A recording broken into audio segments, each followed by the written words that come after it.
অতিথি বক্তব্য রেখে চলে গেছেন, এখনো কয়েকজন আছেন এবং পান্না ভাই আমাকে বলছিলেন যে উনি আসবেন, ওনার ওয়াইফকে নিয়ে বোধহয় উনি হসপিটালে গেছেন, তো আই থিঙ্ক সময় ম্যানেজ করতে পারে নাই, যে কারণে তো আসতে পারে নাই।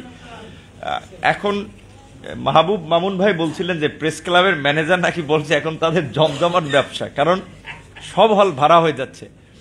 কারণ হচ্ছে সবাই এখন মন খুলে কথা বলতে পারছে, সবাই মন খুলে আলোচনা করতে পারছে, সবাই এই ধরনের সভা সেমিনারে অংশ নিতে পারছে।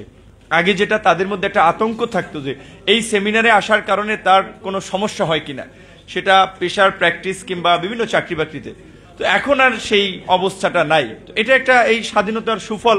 কাজেই রাষ্ট্র সংস্কারে রাজনীতিবিদ, এনজিও, বিভিন্ন নেতৃবৃন্দ বিভিন্ন ধরনের অপিনিয়ন দিচ্ছে, আলোচনা করছে, মতামত দিচ্ছে। আইনজীবীদের ভূমিকাটা গুরুত্বপূর্ণ। সেই জায়গা থেকে আজকে আইনজীবীদের এই প্রোগ্রাম, আইনজীবী অধিকার পরিষদকে ধন্যবাদ জানাই।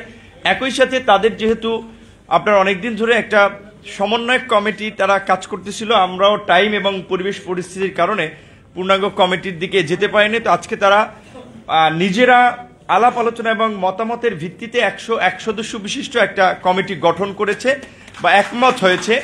এবং মামুন ভাই যেটা বলেছেন, যে মামুন ভাই সহ সকলের জ্ঞাতার্থে একটা কথা বলি, যে আমরা বাংলাদেশে যে নতুন ধারার রাজনীতির কথা বলছি এবং আমরা পরিষ্কারভাবেই বলছি যে রাজনৈতিক দলগুলো ক্ষমতায় গিয়ে গণতন্ত্র দিবে, গণতান্ত্রিকভাবে রাষ্ট্র বিনির্মাণ করবে। রাজনৈতিক দলগুলোর চরিত্রই তো স্বৈরতান্ত্রিক, রাজনৈতিক দলগুলোর মধ্যেই তো গণতন্ত্র নেই, তাহলে তারা কিভাবে গণতন্ত্র দেবে? এখন আমি যে অন্যের সমালোচনা করব, আমার চেহারাটা তো আয়নায় তো দেখতে হবে। সেই জায়গা থেকে আমরা কিন্তু এই নতুন দল হয়েও অল্প সময়ের মধ্যে আমাদের আহ্বায়ক কমিটি 21 সালের 26 অক্টোবর, আমরা 22 সালের জুলাই মাসের 10 তারিখ আমরা কিন্তু গণতান্ত্রিক প্রক্রিয়ায় কাউন্সিল করেছি এবং আবার 3 বছর ত্রিবার্ষিক কাউন্সিল হবে। আমাদের অঙ্গ সংগঠন বা সহযোগী সংগঠনগুলো ছাত্র, যুব, শ্রমিক অধিকার, পেশাজীবী অধিকার সবগুলো কিন্তু কাউন্সিলের মধ্যে দিয়ে নেতৃত্ব নির্বাচিত হয়। গত শুক্রবার, এই শুক্রবারের পরে আগের শুক্রবার ছাত্র অধিকার পরিষদের নেতৃত্ব নির্বাচিত হয়েছে। আগামী নভেম্বরে আমাদের যুব সংগঠন যুব অধিকার পরিষদের কাউন্সিল হবে। আইনজীবী অধিকার পরিষদ সহ আমাদের সমস্ত অঙ্গ সংগঠনগুলো আমরা চাই না একেবারেই মূল দলের একটা লেজুর ভিত্তিক সংগঠন হবে, তাদের স্বাধীন চিন্তা চেতনা এবং তাদের একটা পলিসি থাকতে হবে। আইনজীবী অধিকার পরিষদ আজকে তারা সর্বসম্মতিক্রমে আহ্বায়ক হিসেবে নির্বাচিত করেছে আমাদের অ্যাডভোকেট জুয়েল ভাইকে। আমরা জুয়েল ভাইয়ের জন্য শুভকামনা জানাই। আমাদের সদস্য সচিব হিসেবে আমাদের নূরে ইরশাদ সিদ্দিকী ভাইকে তারা একমত হয়েছে, তাকেও শুভেচ্ছা জানাই। একই সাথে যেহেতু সময় সংক্ষিপ্ত আর 101 সদস্য বিশিষ্ট কমিটি, আশা করি সবার শেষ হতেই তারা প্রেস রিলিজে তালিকাটা দিয়ে দিতে পারবে। এবার প্রসঙ্গে আমি দুটো কথা বলে আমি একটু শেষ করতে চাই, যে রাষ্ট্র সংস্কার এখন খুব জোরালোভাবে আলোচনা উঠছে। সকালবেলা আমরা সিজিএস, সেন্টার ফর গভর্নেন্স স্টাডিজের একটা প্রোগ্রামে ছিলাম, সেখানে বদিউল আলম মজুমদার ভাই ছিল, রেজওয়ানা আপা ছিল, মজুমদার ভাই এই প্রোগ্রামে আসতো, বিকেলে তার আরেকটা প্রোগ্রাম, এরকম সবাই বিভিন্ন প্রোগ্রামের মধ্যে আছে।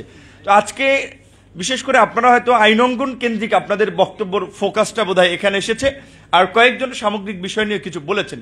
আইনঙ্গন থেকে আপনাদের কাছ থেকে একটা প্রস্তাবনা আসবে, আলোচনা আসবে, সেটা স্বাভাবিকভাবেই সকলের কাছে প্রত্যাশা, কারণ এটা আপনাদের নিজস্ব অঙ্গন। এইখানকার অনিয়ম, অসঙ্গতি, এইখানকার চিন্তাভাবনা আপনাদেরই সবচেয়ে বেশি, আপনাদের মধ্যে। সেই জায়গা থেকে আপনারা অনেকদিন ধরে যেই কথাগুলো বলছেন তার সাথে আমরা পুরোপুরি একমত, যে উচ্চ আদালতের বিচারক নিয়োগের একটা সুনির্দিষ্ট নীতিমালা থাকা উচিত। পাশাপাশি অন্যান্য যে আপনার অ্যাটর্নি সার্ভিসের কথা বলছেন, সেখানে একটা নীতিমালা থাকা দরকার এবং সুপ্রিম জুডিশিয়াল কাউন্সিলকে ফিরিয়ে এনে আদালতের স্বাধীনতা নিশ্চিত করা এবং অধস্থন আদালতের পদোন্নতি নিয়োগের এই বিষয়টা তদারকি করা দরকার। আদালতকে আইন মন্ত্রণালয়ের অধীনস্থ করা উচিত না, যেটা যদি আমরা বিচার বিভাগের পূর্ণাঙ্গ স্বাধীনতার কথা বলি। একই সাথে এখন আরো একটা বিষয় খুব জোরে সোরে সকল মহলের কাছ থেকে আলোচনা আসছে, যে সংবিধান পরিবর্তনের। এখন এটা আমি একটা নিজস্ব মতামত জোরে সোরে বললেই তো সেটা হবে না, সবাই যেটা বলছে আমরা এইখানে একমত হতে পারি যে সাধারণত পৃথিবীর বিভিন্ন দেশে এই ধরনের একটা ম্যাস মুভমেন্ট বা অভ্যুত্থানের পরে অনেক কিছুই পরিবর্তন হয়। বাংলাদেশের এই সংবিধানকে 72-এর সংবিধানের দোহাই দিয়ে এইখানে এই সংবিধানের আমি মনে করি যে মুক্তিযুদ্ধের স্পিরিটকে ধারণ করে রচিত হয়েছে বলা হলেও কার্যত 53 বছরে আমরা দেখেছি মুক্তিযুদ্ধের বিরুদ্ধেই এই সংবিধান ব্যবহার করেছে এবং জনগণের ত্রুটি চেপে ধরার ক্ষেত্রে এই সংবিধান তো আমার গণতন্ত্র, আমার মানবাধিকার, আমার মৌলিক অধিকারের সুরক্ষা দিতে পারে না গত 53 বছরে। কাজী এই সংবিধান বাতিল করে নতুন সংবিধান রচনা করা, এটা করা যেতে পারে, সেক্ষেত্রে আমাদের আপত্তি নাই। বাকি সিদ্ধান্ত আলাপ আলোচনার ভিত্তিতে হবে। কিন্তু যেহেতু এইটা একটা গণঅভ্যুত্থান হয়েছে এবং বাংলাদেশের এই 53 বছরে এই একটা সুযোগ আমরা পেয়েছি, কাজে এখন যদি আমরা এটাকে কাজে না লাগিয়ে এই রাষ্ট্রকে একটু নতুনভাবে গড়ে তোলার চেষ্টা না করি, তাহলে কি হবে পরিবর্তনের আকাঙ্ক্ষার? এই জাতি কি বারবার জীবন দিবে? 52-তে দিয়েছে, 71-এ দিয়েছে, 90-এ দিয়েছে, 7 সালে দিয়েছে, 24-এ দিয়েছে, আবার কয়েক বছর পরে দিবে। এখানে হাইকোর্টের প্রধান বিচারপতি সহ কয়েকজন বিচারপতি পদত্যাগ করেছেন। আমি নিশ্চয়ই এই কথার সাথে একমত না। শেখ হাসিনা সবাইকে খারাপ করেছেন, সবাইকে করাপ্টেড করেছেন। যারা ভালো মানুষ আছে, পেশাদার আছে, তাদের প্রতি আমাদের সংহতি থাকবে। যারা দুষ্ট লোক ছিলেন, অসৎ দলবাদ ছিলেন, তাদের বিরুদ্ধে ব্যবস্থা নেওয়া, তাদেরকে চাকরিচ্যুত করা, শাস্তির মুখোমুখি করা, এটাই আন্দোলনের স্পিরিট। সুপ্রিম কোর্টের হাইকোর্টের যে 25 জন বিচারপতিকে চিহ্নিত করেছেন আইনজীবী নেতৃবৃন্দ, এখন পর্যন্ত তাদের বিরুদ্ধে কোনো ধরনের ব্যবস্থা নেওয়া হয় নাই। আমি মাহবুব ভাই সহ আমি সবাইকে বলবো, ওই যে এর আগেরও একটা প্রোগ্রামে বলেছিলাম যে ওই আমাদের নোমান ভাই যেটা বলেছেন, এখন কোনো নির্দিষ্ট দলের একটা আধিপত্য আবার সব জায়গায় দেখতে পাচ্ছি। অলিখিত সরকার, যেটা সলিমুল্লাহ খান বলেছেন, একটা তো অন্তর্বর্তীকালীন সরকার আর একটা ছাত্রদের সরকার, আবার কত সরকার, কোন সরকার যে কি চালাচ্ছে এটা আমরা বুঝি না। সলিমুল্লাহ খানের বক্তব্যে এরকম একটা কথা উঠে এসেছে। তো কাজী সরকার একটা থাকতে হবে এবং সরকারের নিয়ন্ত্রণে সে মানে পুরো পরিস্থিতি থাকতে হবে। বার বেঞ্চ সহ সামগ্রিকভাবে রাষ্ট্র পরিচালনায় যোগ্যদেরকে স্থান দিতে হবে, সেটা আইনঙ্গন থেকে শুরু করে সর্ব জায়গায়। তো সেই জায়গা থেকে এই যে জেলা আপনার আদালত, জেলা পর্যায়ে যে আপনার পাবলিক প্রসিকিউটর কিংবা অন্যান্য যে অ্যাপয়েন্টমেন্টগুলো হচ্ছে, অবশ্যই কোনো বিশেষ দলের আধিপত্য যদি সেখানে থাকে, তাহলে আপনি কিভাবে ফেয়ার ইলেকশন বা লেভেল প্লেইং ফিল্ডের কথা ভাববেন? একই সাথে প্রশাসনের এসপি ডিসি নিয়োগে যদি সুনির্দিষ্ট কোনো দলের নেতাদের ইনফ্লুয়েন্স থাকে, তাহলে কিভাবে আপনি একটা নিরপেক্ষ প্রশাসন নিশ্চিত করে একটা ফেয়ার নির্বাচন দেবেন? অবশ্যই সেখানে নিরপেক্ষ পেশাদার লোককে গুরুত্ব দিতে হবে এবং এই দায়িত্ব যারা পালন করবেন তাদেরকেও রাজনীতির ঊর্ধ্বে থেকে কাজ করতে হবে। সেই জায়গা থেকে আমি অনতিবিলম্বে এই বিতর্কিত 25 বিচারপতির অপসারণের জন্য সরকারকে যথাযথ পদক্ষেপ নেওয়ার জন্য দাবি জানাচ্ছি। অন্যথায় আমি বলবো আইনজীবী অধিকার পরিষদ এবং সংবিধান সংরক্ষণ কমিটি তারা যেভাবে অতীত প্রোগ্রাম করেছে তারা আন্দোলন শুরু করুক, আমরা তাদের পাশে আছি। যেভাবে প্রধান বিচারপতিকে আমরা হঠাতে গিয়েছিলাম, আমরা জনগণ সেইভাবে যাব। তবে একই সাথে এই মব জাস্টিস, এই প্রবণতা থেকে আমাদের বের হয়ে আসতে হবে যে মানুষকে এইভাবে পিটিয়ে মেরে ফেলা। আপনারা দেখেছেন পুরো তরুণ তথা ছাত্র সমাজকে নিয়ে একটা ভুল ধারণা তৈরি হচ্ছে, কিন্তু দেখা গেছে যে এই পিটিয়ে মেরেছে ঢাকা বিশ্ববিদ্যালয়ের যে 6 জন দুর্বৃত্ত, তাদের 5 জনই ছাত্রলীগের নেতা ছিলেন। তো কাজে এখন এই অজুহাতে ঢাকা বিশ্ববিদ্যালয়ের ছাত্র রাজনীতি নিষিদ্ধ হচ্ছে। জাহাঙ্গীরনগরে দাবি উঠেছে, রাজশাহী বিশ্ববিদ্যালয়ের দাবি উঠেছে। এখন প্রশাসন, নতুন প্রশাসন দায়িত্ব পেয়েছেন, তারা চেয়ার ঠিক রাখার জন্য, পথ ঠিক রাখার জন্য তড়িঘড়ি করে মানে যে আইসা যা বলছে তাই তারা মেনে নেওয়াটা মানে একটা কাজ করার মতো অবস্থা, তারা সিদ্ধান্ত নিচ্ছেন যে না ঠিক আছে ছাত্র রাজনীতি ওরা চাইছে নিষিদ্ধ করে দিই। আপনি তো কারো রাজনীতি নিষিদ্ধ করতে পারেন না। ছাত্র রাজনীতি যদি ঢাকা বিশ্ববিদ্যালয়ে না থাকতো এই দেশ স্বাধীন হতো নাকি? বাংলাদেশের জন্ম হতো? ছাত্র রাজনীতি ঢাকা বিশ্ববিদ্যালয়ে না থাকলে আপনার মাতৃভাষা বাংলাকে কি আমরা রাষ্ট্রভাষা করতে পারতাম? ঢাকা বিশ্ববিদ্যালয়ের ছাত্র রাজনীতি না থাকলে 1990 সালে আমরা সামরিক শাসনের অবসান ঘটাতে পারতাম? ছাত্র রাজনীতি না থাকলে আমরা ঢাকা বিশ্ববিদ্যালয়ের নেতৃত্বে গণঅভ্যুত্থান ঘটাতে পারতাম? এই যে ছাত্র নেতৃবৃন্দ, অধিকাংশ ছাত্র অধিকার পরিষদের রাজনৈতিক কর্মকাণ্ডের মাধ্যমে তারা তৈরি হয়েছে। আজকে একজন সমন্বয়ক দেখলাম, এতদিন তার পরিচয় তিনি প্রকাশ করেননি, এখন প্রকাশ করেছেন তিনি ঢাকা বিশ্ববিদ্যালয় শাখা শিবিরের সভাপতি। তাহলে এই আন্দোলনে তো শিবির, ছাত্রদল, ছাত্র অধিকার, সমস্ত রাজনৈতিক ছাত্র সংগঠনের নেতৃবৃন্দ ছিল।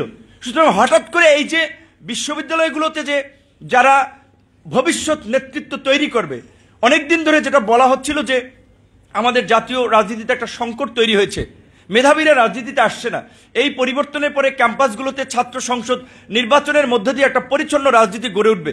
সেখানে হঠাৎ করে কারা, কেন, কোন উদ্দেশ্যে ছাত্র রাজনীতি বন্ধের দাবি তুলছে? আমি মনে করি এর পেছনে অনেক গভীর ষড়যন্ত্র রয়েছে। আবার বাংলা কি ওই ছাত্রলীগের ওই 18-20 জনের মতো কি দুর্বৃত্ত?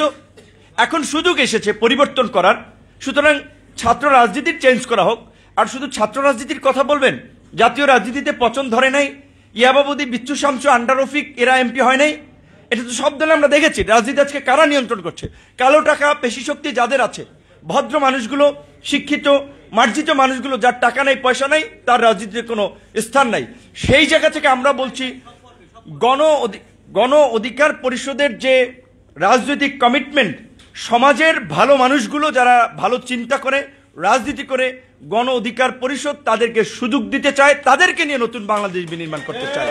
সেজন্য আমরা বলি আপনারা আসেন, এইটা আপনাদের দল, আমরা উদ্যোক্তা, আমরা উদ্যোগ নিয়েছি, আপনারা এগিয়ে নেন। আপনারা এই দলে এসে নীতি নির্ধারণী ফোরামে ঢুকেন। এই দল কোনো পরিবারতান্ত্রিক দল না। এই দল অমুক নেতার সাইনে সভাবে তমুক নেতার সাইন হবে না, পুরো একটা ডেমোক্রেটিক দল। আজকে এই আমাদের এখানে আসতে লেট হয়েছে, আজকেও কেন্দ্রীয় কার্যনির্বাহী কমিটির মিটিং ছিল। সুতরাং এই যে 2018 সালে আমরা তো কোটা সংস্কার আন্দোলন করেছিলাম, তো আমরাও তো থেমে যেতে পারতাম, চাকরিতে ঢুকে যেতে পারতাম। আমাদের কাছে যখন মনে হয়েছে কোটার একটা বিষয় আমরা পরিবর্তন করতে পেরেছি, রাষ্ট্রের যে রন্ধ্রে রন্ধ্রে এরকম শত সহস্র অনিয়ম অসঙ্গতি আছে, সেটা পরিবর্তন করবে কারা? মানুষের যে প্রত্যাশা, সেই ধরনের সৃজনশীল নেতৃত্ব, সেটা তো জাতির সামনে নাই। যে কারণে কিন্তু আমরা রাজনৈতিক দল কি হয়, কেউ সামরিক ছাউনি থেকে দল করেছেন, তারপরে আপনার বিস্তৃত করেছেন, কেউ ক্ষমতায় থেকে দল করেছেন। আমরা পাইপলাইন তৈরি করেছি আগে, ছাত্রদেরকে, যুবকদেরকে, পেশাজীবীদেরকে, শ্রমিকদেরকে, প্রবাসীদেরকে সংগঠিত করে ছাত্র অধিকার, যুব অধিকার, শ্রমিক অধিকার, প্রবাসী অধিকার, পেশাজীবী অধিকার তৈরি করে 18 থেকে 21 সাল পর্যন্ত তৈরি করে 21 সালের 26 অক্টোবর আমরা রাজনৈতিক দল হিসেবে আত্মপ্রকাশ করেছি। এবং তৎপরবর্তী আমরা দেখেন 1 বছরের মধ্যে নির্বাচন কমিশনের যে ঘোষিত শর্ত, 1/3 জেলা, 100 উপজেলা কমিটির শর্ত পূরণ করে আমরা নিবন্ধনের আবেদন করেছিলাম। সর্বশেষ আমরা নিবন্ধন লাভ করেছি। আমরা সেই কোটা সংস্কার থেকে তখনই কিন্তু আমরা বলেছিলাম রাষ্ট্র সংস্কার প্রয়োজন, এই রাষ্ট্রের পরিবর্তন প্রয়োজন, রাজনীতির পরিবর্তন প্রয়োজন। ভালো মানুষগুলোকে রাজনীতিতে এগিয়ে আসতে হবে, মেধাবীদেরকে রাজনীতিতে এগিয়ে আসতে হবে। ইনিশিয়েটিভ নিয়েছিলাম, আজকে সফল হয়েছে। আবার এখনকার আমাদের সহযোদ্ধা, সহকর্মী, তারা অনেকের আগ্রহ, দল তৈরি করতে পারে, অন্য দলে কাজ করতে পারে। অবশ্যই শত ফুল ফুটতে দিতে হবে নতুনদেরকে, যেটা ডক্টর ইউনূস স্যার বলেছেন যে পুরানো জঞ্জাল সরাতে নতুনদের আগমনের কোনো বিকল্প নাই। আপনারা বলেন পুরানোদের দিয়ে পরিবর্তন হবে? 53 বছর তারা পরিবর্তন করতে পারে নাই। আগামী 1 বছর পরে একটা নির্বাচন হলে কি পরিবর্তন করবে? তাদের মেন্টালিটি তো এখনই দেখতে পাচ্ছেন। আমি বলতে চাই না, আপনারা খুঁজে দেখেন কোন জায়গায় কি হচ্ছে। পরিষ্কারভাবেই বলছি, বাংলাদেশে নতুন রাজনীতি, নতুন নেতৃত্ব ছাড়া নতুন বাংলাদেশ বিনির্মাণ সম্ভব নয়। সুতরাং নতুনদেরকে এগিয়ে আসতে হবে এবং জনগণের কাছে যেতে হবে। জনগণ আপনার কাছে আসবে না, যেটা আমরা আমাদের নেতাকর্মীদেরকে বলছি।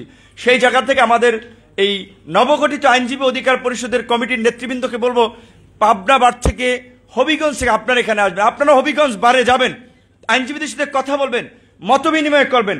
আমাদের যে রাজনৈতিক ভীষণ মিশন, সেটা নিয়ে তাদের সাথে আলোচনা করুন। কেউ গণ অধিকার পরিষদের রাজনীতিকে সমর্থন নাও করতে পারে, তারপরে সে যদি আইনজীবী অধিকার পরিষদ করে, তাকে আপনারা অ্যাক্সেস দেন। আইনজীবী অধিকার পরিষদ আর গণ অধিকার পরিষদ এক হবে না।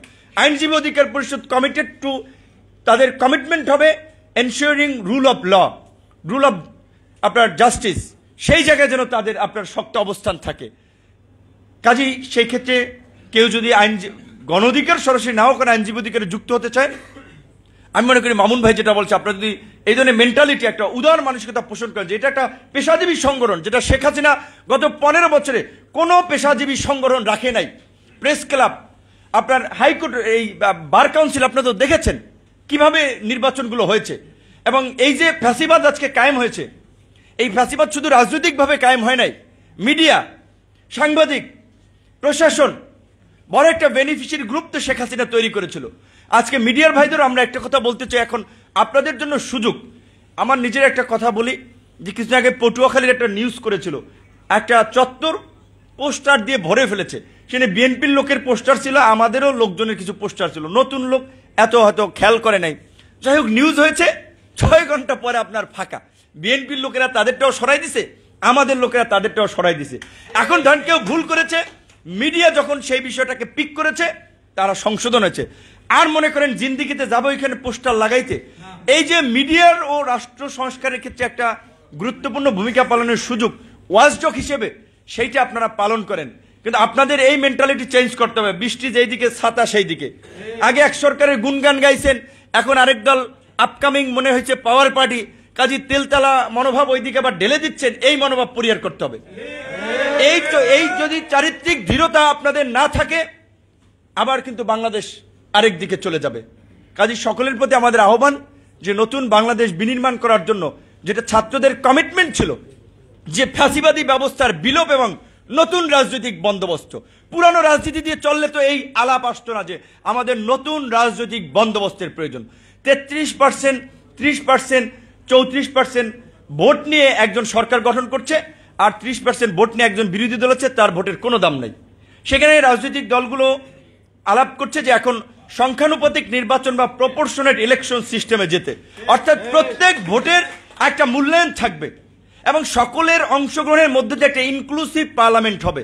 আমি বলছি না, এটা করতেই হবে। সবাই আলাপ তুলছে, আলাপ করেন, তর্ক করেন, ফাইনাল সিদ্ধান্ত সরকার নেক। দ্বিকক্ষ বিশিষ্ট পার্লামেন্টের কথা বলছে। পুলিশকে দলীয়করণ থেকে মুক্ত করার জন্য একটা স্বাধীন পুলিশ কমিশনের কথা বলছে। এই ধরনের যে রিফর্মের কথা আসছে, ইলেকশন কমিশন কি প্রক্রিয়ায় গঠিত হবে, আপনারা প্রয়োজনে গুগলে একটু সার্চ দিবেন। অনেকে বলছে ইন্দোনেশিয়াতে যে প্রক্রিয়ায় ইলেকশন কমিশনটা গঠিত হয়, আমরা কিছুটা সেই প্রক্রিয়াটা অনুসরণ করতে পারি। একটা সার্চ কমিটি হবে, সার্চ কমিটি জনগণের কাছে, আইনজীবীদের কাছে, রাজনৈতিক দলগুলোর কাছে নাম চাবে, তাদের নিয়ে গণশুনানি হবে যে এই নির্বাচন কমিশন অ্যাপ্লাই করেছে, সে তার বিরুদ্ধে আপনাদের কোনো অভিযোগ আছে কিনা। এরকম আপনার গণশুনানির পরে সঠিক মানুষকে বাছাই করা হবে 5 জন কিংবা 7 জন নির্বাচন কমিশন হিসেবে, কিংবা 3 জন। তারা একটা নিরপেক্ষ নির্বাচন করবে। নির্বাচন কমিশন ডিসি এসপিরা রিটার্নিং অফিসার হবে না, কারণ তাদের যে দীর্ঘদিনের প্র্যাকটিস, তারা দলীয় গণ্ডির বাইরে অনেক ক্ষেত্রে ভূমিকা রাখতে পারে না। নির্বাচন কমিশনের একটা স্বাধীন ক্যাডার লাগবে। জেলা উপজেলা যে নির্বাচনী কর্মকর্তা আছে, তাদের রাজনৈতিক আইডেন্টিটি বের করে স্বচ্ছ লোকগুলোকে নিয়োগের মাধ্যমে একটা স্বাধীন নির্বাচনের দিকে আমাদেরকে হাঁটতে হবে। এই ধরনের আলাপগুলো আসছে, আলাপ আরো চলবে এবং এই সরকার সেখান থেকে একটা সিদ্ধান্ত নেবে। তার জন্য তাদেরকে সময় দিতে হবে, আলোচনার প্রয়োজন আছে। অস্থির হইলে চলবে না। পরিষ্কার কথা, এটা তো আমাদের একজন উপদেষ্টা বলেছে, এটাই বাস্তব। ক্ষমতার পালা বদলের জন্যই ছাত্র জনতা রাজপথে জীবন দেয় নাই। রাষ্ট্র পুনর্গঠন, রাষ্ট্র মেরামত করে মানবিক গণতান্ত্রিক রাষ্ট্র বিনির্মাণ করার জন্য জীবন দিয়েছে। এই সংস্কার করতে হবে অন্তর্বর্তীকালীন সরকারকে। এই সরকারের দুর্বলতা আছে, সেটি নিয়ে আমরা সমালোচনা করছি। আমরা সহযোগিতা করে দুর্বলতাগুলো কাটিয়ে উঠবো। যেমন আজকে পার্বত্য চট্টগ্রামের কথা বলা হচ্ছে, এদিকে মাইনরিটি কমিউনিটির বিভিন্ন ইস্যুর কথা বলা হচ্ছে। এই ইস্যুগুলো কেন হচ্ছে, সরকারকে মনোযোগ দিতে হবে এবং সরকারের সাথে রাজনৈতিক দলগুলোর একটা মানে ক্লোজ সম্পর্ক বা সংযোগ থাকতে হবে। সেই দিক থেকে আমরা অনেকদিন ধরে বলে আসছি, এই সরকারের অবস্থানকে টেকসই করার জন্য, স্থিতিশীল করার জন্য আরো বিভিন্ন রাজনৈতিক দলের প্রতিনিধিদের নিয়ে একটা জাতীয় সরকার করতে পারে, আরো 8-10 জনকে বাড়িয়ে কাঠামোটা বড় করতে পারে। কারণ সরকারের 21 সদস্য বিশিষ্ট উপদেষ্টা কমিটি পরিপূর্ণভাবে ফাংশন করতে পারছে না। এটা প্রমাণিত গত 1.5 মাসে। গতকালকে একটা পত্রিকার জরিপ, 51% মানুষ সরকারের পারফরমেন্সে সন্তুষ্ট, 49% সন্তুষ্ট না। এটা কিন্তু একটা ভয়ঙ্কর সরকারের জন্য মেসেজ যে 1.5 মাসে তাদের 49% সমর্থন কিন্তু কমে গেছে। সুতরাং সরকার যদি জনগণের পালস বুঝতে না পারে, রাজনৈতিক দলগুলোর সাথে তাদের গ্যাপ থাকে, তাহলে কিন্তু তাদের জন্য বিপদ হয়ে দাঁড়াবে। আর এই সরকার যদি ব্যর্থ হয়, বাংলাদেশ আরেকটা বিপর্যয়ের মুখে পড়বে, যেটা আমাদের ডেপুটি অ্যাটর্নি জেনারেল আপনার আমাদের এরশাদুল বারী ভাই বলেছেন যে বাংলাদেশ তার এই রকমের সুযোগ পায় নাই, এরকম একজন লোককে আমরা প্রধান হিসেবে পেয়েছি। আপনার ওই জঙ্গিবাদের প্রোপাগান্ডা, উগ্রবাদের প্রোপাগান্ডা, সেই সমস্ত প্রোপাগান্ডা আন্তর্জাতিক মার্কেট আর খাওয়াতে পারবে না। সুতরাং এই সরকারকে আমাদেরকে সাকসেস করতেই হবে। ধন্যবাদ।